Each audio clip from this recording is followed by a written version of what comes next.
So we haven't seen YNW Melly in over a year since his first double murder trial ended in a mistrial back in 2023. But yesterday, after 2,194 days behind bars, YNW Melly entered the courtroom. And my god, this case is an absolute shit show. Also, apologies for the audio inside of the courtroom. For some unknown reason, it's completely awful. Does this have to do with Mr. Demon?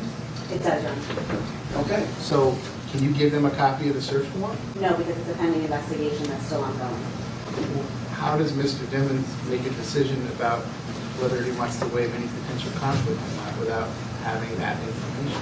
Well, Officially completed. with all due respect, Ms. Bucko, this is the high due process part when the state's seeking the death penalty. The state's seeking the death penalty. So you need to turn over the affidavit and the search warrant so the lawyers can make an informed decision. No, but let me repeat myself. Mr. Demons has to make an informed decision about who he wants his lawyers to be. He's now been sitting in our jail for 2,159 days. But you're telling me it relates to this case. To the tampering case.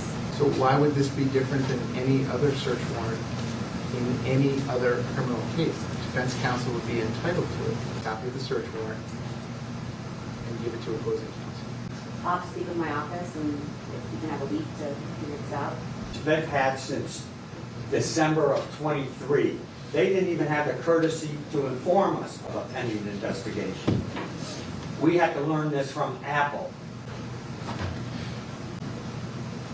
What we learned yesterday is that YNW Melly's defense team had no idea up until about 2 weeks ago that Raven Liberty, YNW Melly's female attorney, is actually under investigation. But the prosecution executed the search warrant via Apple on the individual's phone over a year ago on December the 23rd, 2023. Now, basically, the long and short of this is that YNW Melly's defense team should have been well aware that this investigation was ongoing, because any conversation between them and their client is potentially being watched by the prosecution, which could give away a ton of things, for example, like their tactics or strategy during the trial. Basically allowing the prosecution to see what the defense are going to do without the defense even knowing that the prosecution are watching. And that is fucking mind-blowing. And to make things even weirder, the prosecution in this trial tried to make it out like they didn't even have to hand over this affidavit to the defense, which the judge clearly just wasn't having any of. No,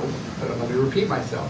Because YNW Melly has all the right to dismiss his lawyers due to a conflict of interest regarding the fact that one of them is under investigation. And with the trial being set for September of 2025 and the judge being completely booked up until then, they're all just learning this right now. Which means that this has to be done, dusted and sorted almost immediately. Which realistically just gives an upper hand to the defense regarding whatever it is the prosecution has seen up until now. YNW Melly has nearly been inside now for close to 6 years. His first trial ended in a mistrial. He's currently about to be retrialed, and that was just day one of a hearing back inside the courtroom yesterday. But YNW Melly is also back inside the courtroom today to make the decision on what happened yesterday. So be sure to follow and like for any updates regarding the case.